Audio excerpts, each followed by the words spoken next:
Welcome to the Market Mystics podcast. I'm Joshua. I'm Kim. Let's dive in.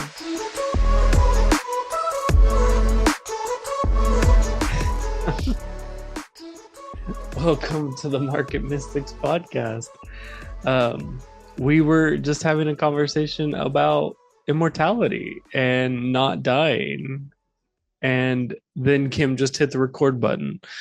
And so really we were just talking about about family and friends and conversations we've had with them. And it's pretty fun when those things randomly come up. Yeah, I was just saying, Illy, my little girl, she was talking to my aunt who's visiting, and telling her that, she's not going to die. She doesn't plan to die, and I don't plan to die, and so we're just going to live forever. And my aunt was like, "Okay." And it's an interesting thing because sometimes when you shift belief systems a little bit like this and you get there, like the faith is there. Mm-hmm. Obviously, we talk about it freely. But then when other people who aren't necessarily on the same page come into that conversation, it feels a little less than real to them. Yeah. Yeah, that's a good way to put it. It's really I don't know. I was just having this conversation with someone yesterday about how when you're living inside of a community that all believes the same thing, it's really easy to hold that belief. Mm-hmm.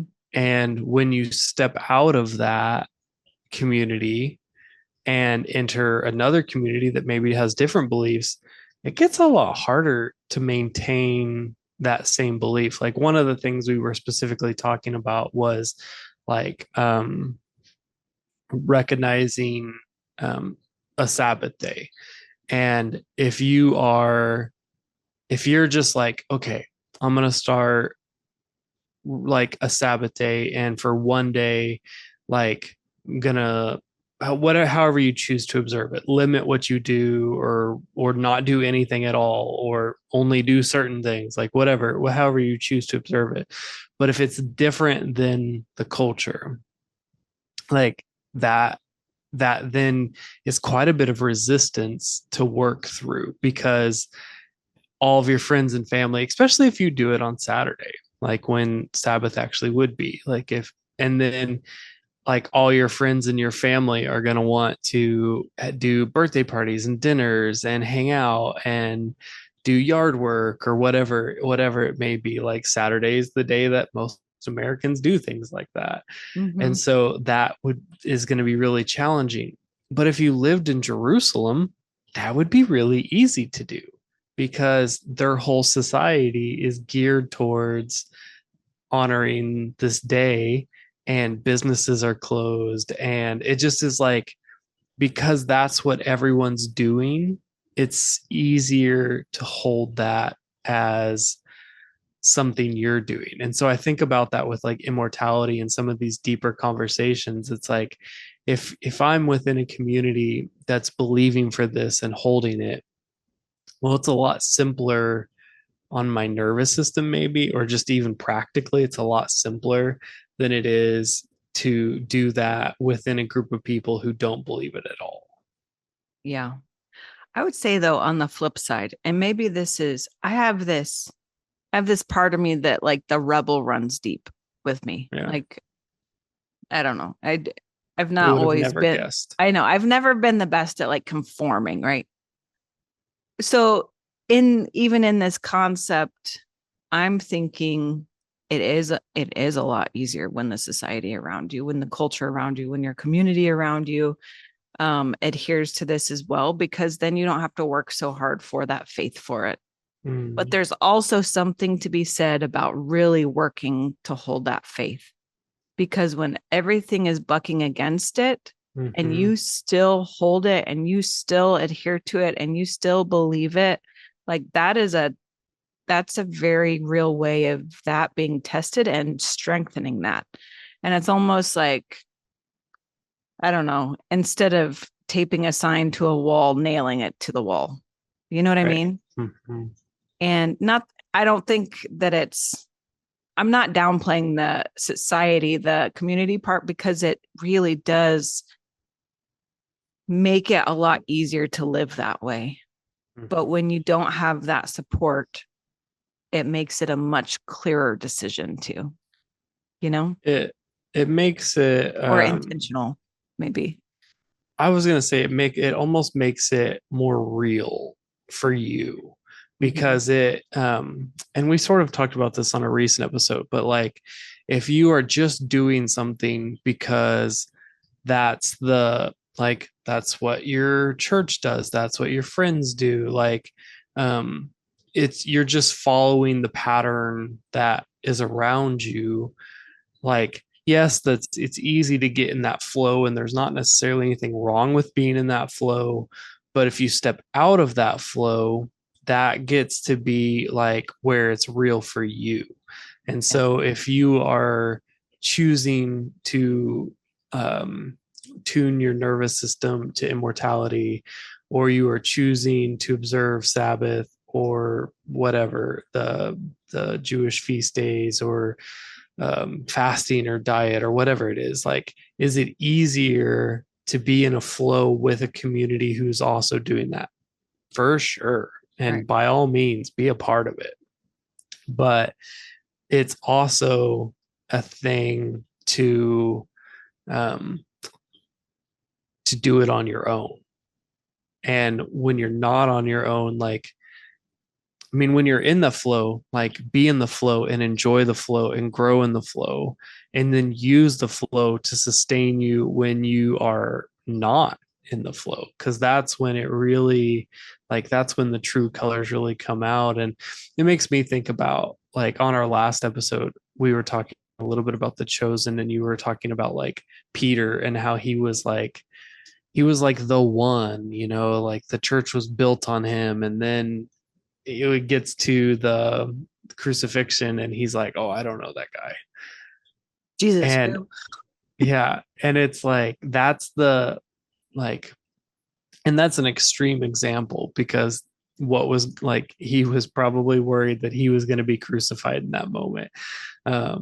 But like what he was experiencing was now this is now has to be real for me, which he was able to just lean on the other disciples and Jesus up to that point. Right. You know, personal experience, we've talked about over the years, we've talked about our experience where we kind of got taken out of the current paradigm, went away and had to relearn what rest was, and really was Mm, completely removed from our normal day to day. We happened to do it together, and I think probably that forged a closer friendship for us. Um, but there was also a time like, so we went and had to relearn rest, which was very,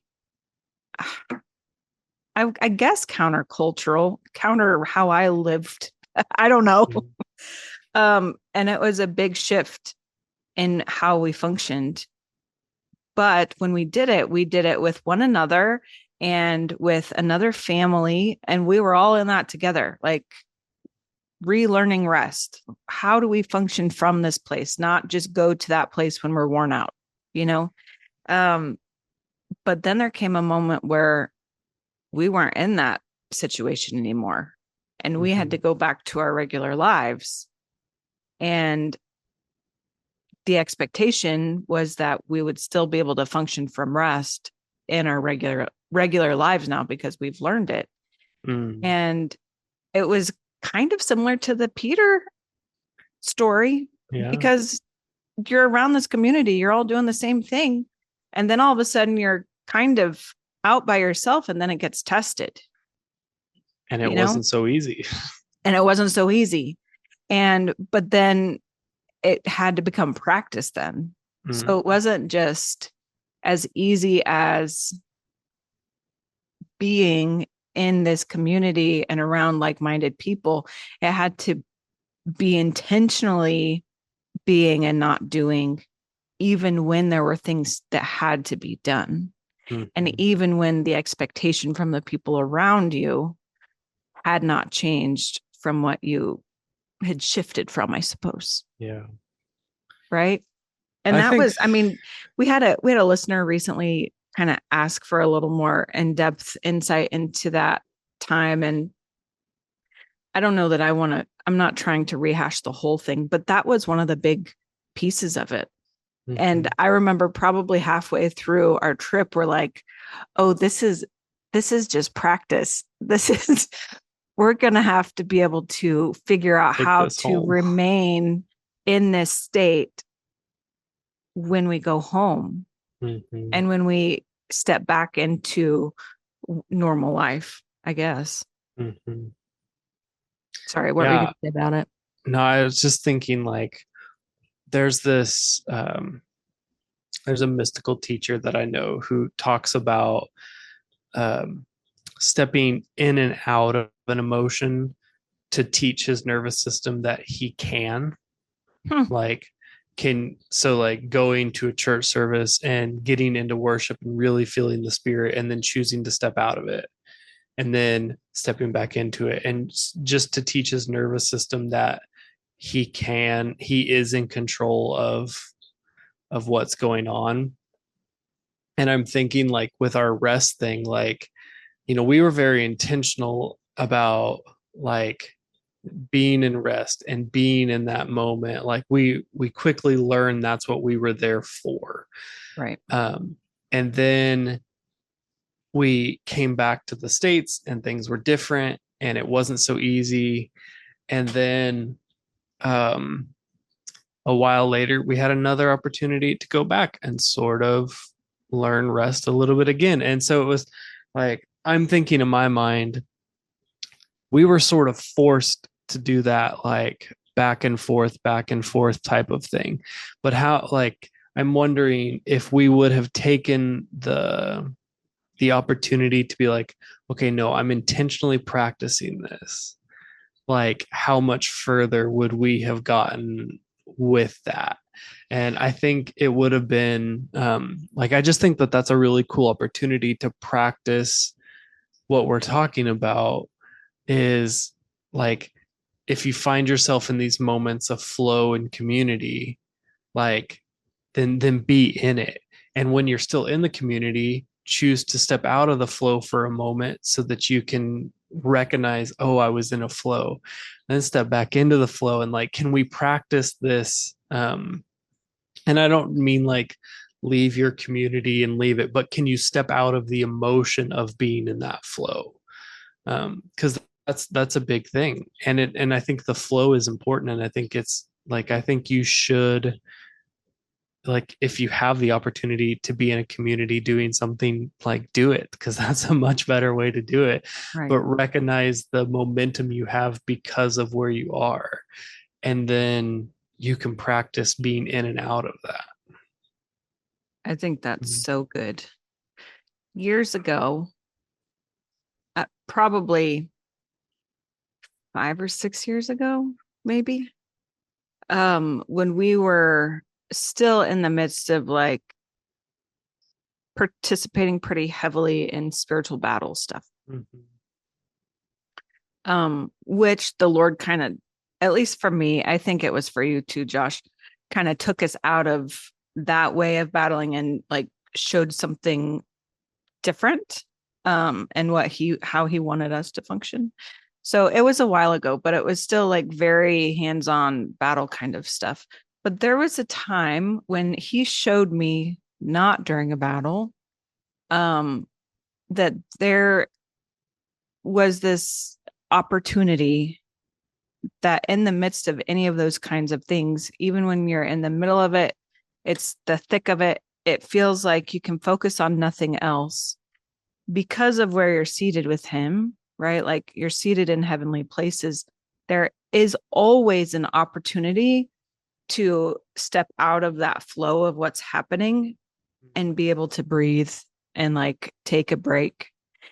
And because heaven is kind of outside of time, you don't have to have then sacrificed one thing for another thing. It is that this is always available. And so I like that you're talking about like realizing you're in a flow and being able to step out of it for a moment to kind of recognize it. But I also see it as stepping out and you kind of get a different perspective on it. So a few weeks Yeah. ago, we talked about subjective and objective truth, right? But when you're in the thick of it, when you are in the flow, everything is very subjective. It is all what is currently happening, and like the flow is happening to you. When you're able to step out, you can get a different perspective and kind of get an objective view. And I think it's so helpful, not just in battle, like what he showed me back then, but like what you're talking about too. Even when the flow is so good and so life giving, but when you can take a step back and look at it from that different angle, you see, wow, this is really remarkable. This is something that is really life giving. And it doesn't happen all the time. Like there is a possibility of it's not always happening. You know what I mean? Mm. But can you step out of it and still learn that emotion of being okay, not being in the flow, but knowing the flow? And I think that's another level of being able to hold some of this stuff. Because even with the rest, our whole journey with the rest stuff, there are times that rest does not flow easily. And even the state of being in rest in that practice doesn't come easily. Even though, I mean, he took us on this whole long journey just to teach us this stuff, it still isn't always easy. But I do have perspective enough now that I know what it feels like to be in rest. And I can recognize when I'm not in rest.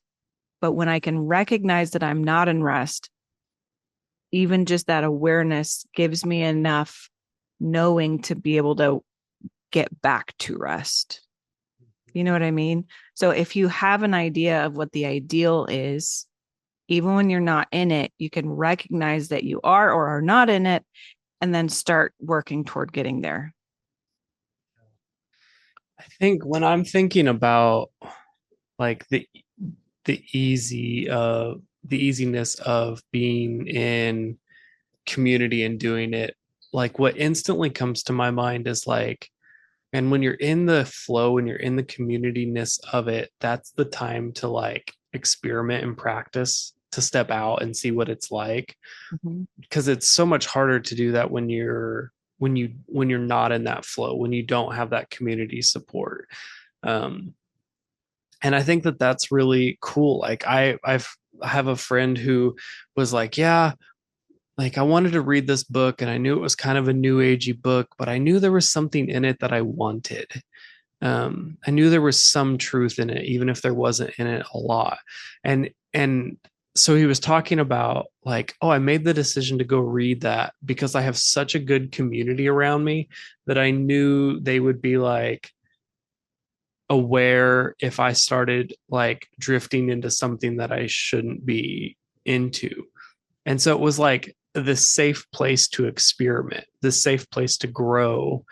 Um, and like that's what I'm like, it's just like sticking in my mind right now is like sometimes that's like we get in that spot and we're with community and we're in the flow and it's just like, oh, okay, you can kind of let your guard down and you can kind of like coast. But that should be the time when you're experimenting and pushing the boundaries and growing, because it is a safer environment to do that in, just for your own capacity and for your own like safety. And I'm thinking like, we were talking about like the spiritual warfare stuff. Like we like how much better is that to do that within a community than it is on your own? Like battle should not be done alone. Like Right. life should not be done alone. And that's like I'm just constantly reminded by all these things that we're talking about. It's like, yeah, community is the place where you get to experiment with stuff. And that's really powerful. It is really powerful. I'm glad you brought that up because I think it also speaks to uh I don't know, actionable faith, actionable journey. Not necessarily just going on a float trip and winding up where you wind up. Right. There's still some intention in it. And I don't know why that feels so important with this, because we also talked about rest, and rest is very important, right? But I think there's an intention, right? And how many months ago was this? I sent you on Instagram something, and it kind of was this overarching attitude of some things I see online. And it was kind of like, this is what life is giving me, and it sucks, but this is just how it is. Right. I'm just going to sit back and see where it takes me. And I know that can be said from also not the worst place, but sometimes it comes from a place of like just succumbing to whatever pushes you in whatever direction. And I don't know that that's actually how we're supposed to live. Like as sons of God, like, did he just go, okay, I'm going to sneeze and maybe something comes out. Oh, look, there's light. And then he's like, well, I'll snap my fingers. Oh, look, there's the heavens and the earth. Like, I think there's intention in the way that the Father has operated. And if we are learning and training to be sons of God and to be his representation here, then shouldn't we also be intentional with how we walk and things, even if it is easy and done in a community where it's safe and there's a flow and everything? I just think the intention, there's something on it for me right now that I just feel so important. We talked about that a while back in terms of immortality, of how if you don't have a plan, if you don't have intention for how immortality is going to be outworked in your life, you might not get it. Yeah. And I think there's this thing in my mind of like, at some point the momentum gets so big that it just carries everybody to whether or not they want to be there or not. Like, it's like the rising tide raises all boats. Like, immortality will get to a point where where everyone is in it so much that it just is like, it's easy to step into it. But at the moment, that's not the way it is. And so at the moment, it's going to require extreme intentionality, because you have to, you're creating the pathway. And that needs to be like intentionally done. And so as you're sitting down thinking about immortality, think about what you would do with it. Think about why you want it. As you're thinking about rest, think about what you would do with rest, why you want rest. If you're thinking about $1 million, think about why you want $1 million and what you would do with it. Because all of these things require intentionality until the momentum gets built up to the point where you can be in the flow with it. Yeah. That's so good. Really good, Josh. Good stuff. Yeah. I feel like that's the place to end it. I don't know. Sorry. It seems abrupt, but it just felt like that was it. Yeah. As always, please give feedback. Yeah. We've been hearing from more and more people, and I love it. We have been. I love it. Love it. Okay. Well, have a good one. Thanks for joining in today, and we'll see you next time. See you guys. Hey, thanks for listening. Keep up with us along this journey by liking, subscribing, and becoming a member through YouTube. Members get exclusive access to bonus content with our guests, deeper dives into topics, and a look into other projects. We're glad to have you here. See you next time.